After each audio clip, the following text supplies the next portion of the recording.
लोग बेनीपुर आ चुके हैं। जैसे कि अभी आपने देखा था, हम लोग डीएम ऑफिस पहुंच चुके थे और डीएम ऑफिस के बाद हम खुद यहाँ पर इस गांव में आए हैं ये देखने के लिए कि इनकी बात में कितनी सच्चाई है, क्या है, और इनके हालातों को देखने के लिए।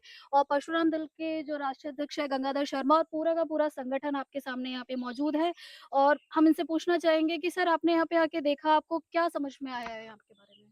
देखिए, पहले तो इनकी डीएम साहब को जो इनका एक आवेदन था और जो इनके ऊपर जो एससी एसटी एक्ट, ये बेनीपुर की घटना है, बीकापुर का जो बहुत चर्चित मामला रहा है और इनको जिस तरह से प्रताड़ित किया जा रहा है, मैं अभी दिखाऊंगा आपको।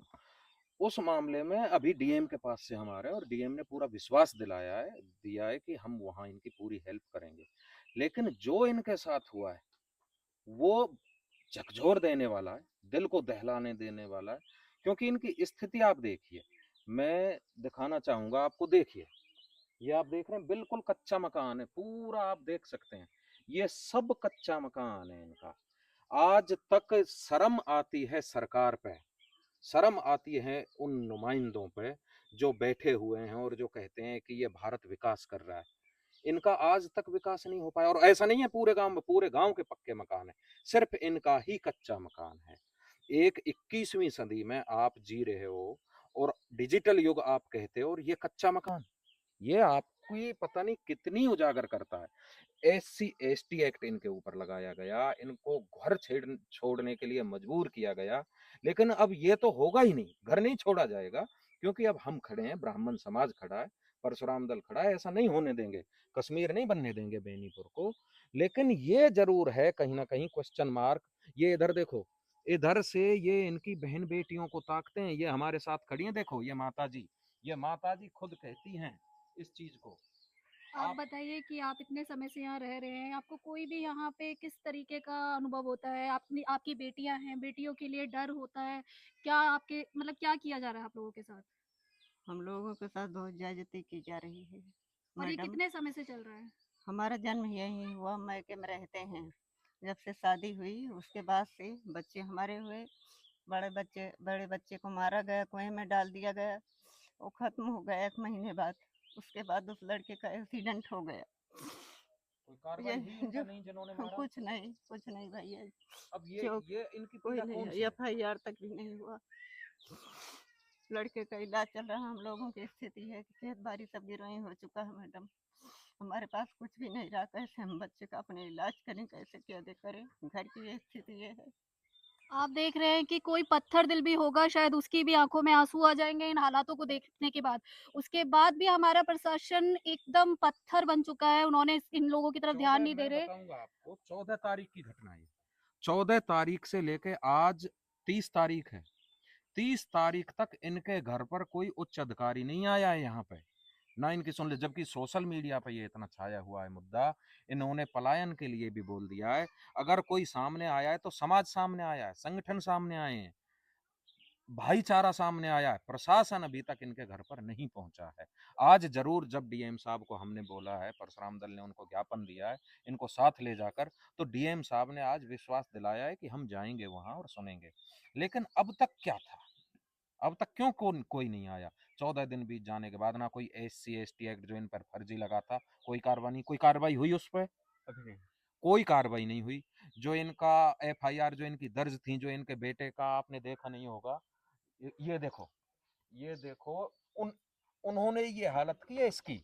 यहाँ से अब ये पागल है, ये लड़का अब मानसिक तौर पर विक्षिप्त है। किसने मारा था इसको? अज्ञात वाहन था, पता नहीं कौन था। अब बताओ, मतलब इनका एक एक्सीडेंट किया गया सोची साजिश के तहत, एक लड़के को कुएं में डाल के मार दिया।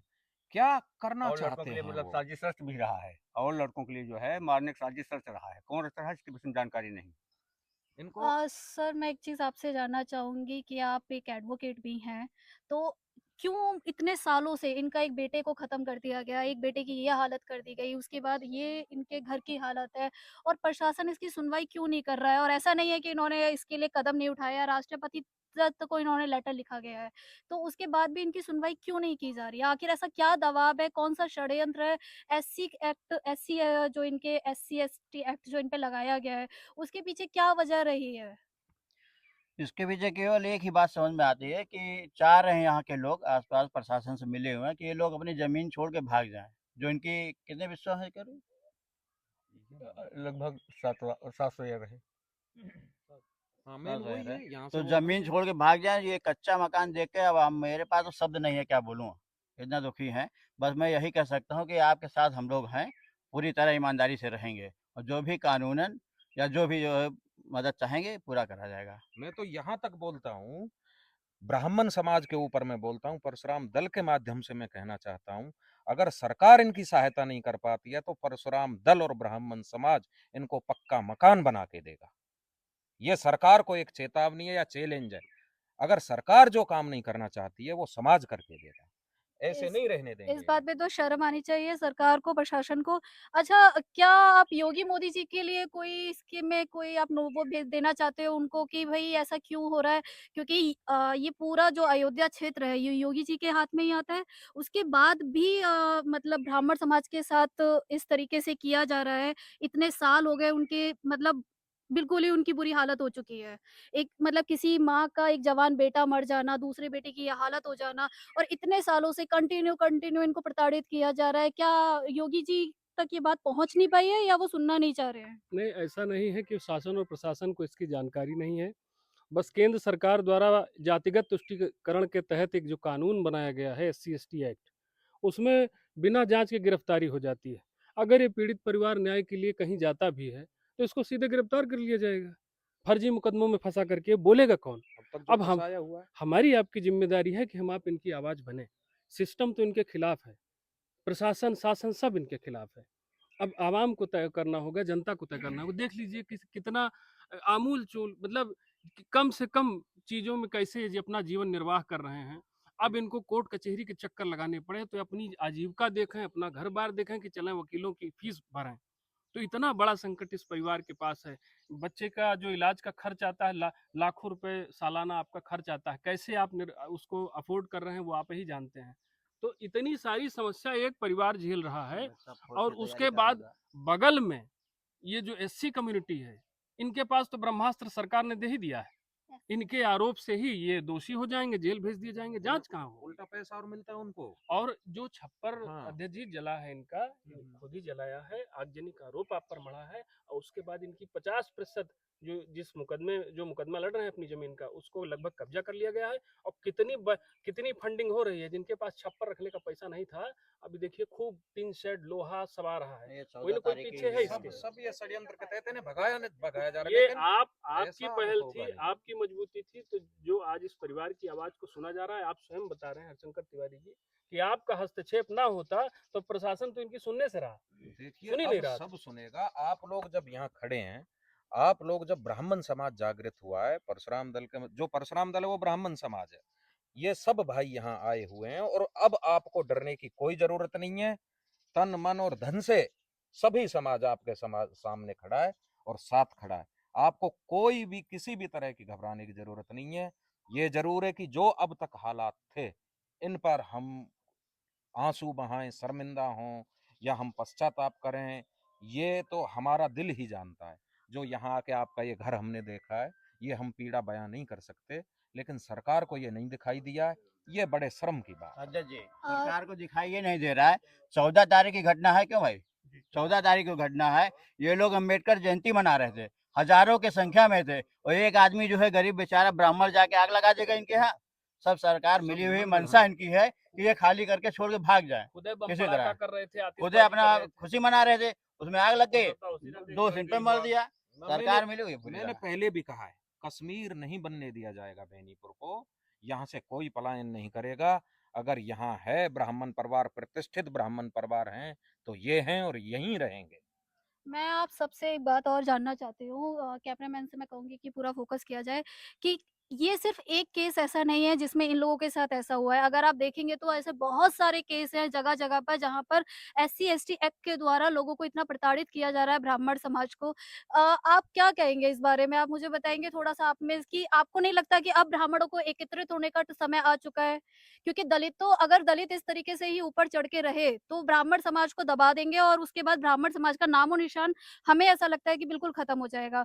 तो आप इसके बारे में क्या कहना चाहेंगे? देखिए, जो SC/ST एक्ट है, इसको बिल्कुल ब्रह्मास्त्र की तरह इस्तेमाल किया जाता है और बहुत सारे ऐसे केस हैं। आप तो मीडिया से आप जानते होंगे कि पूरे भारत में बहुत सारे केस हैं, जिसमें केवल पैसे के लिए काम किया जाता है, धन उगाही के लिए ऐसा काम किया जाता है।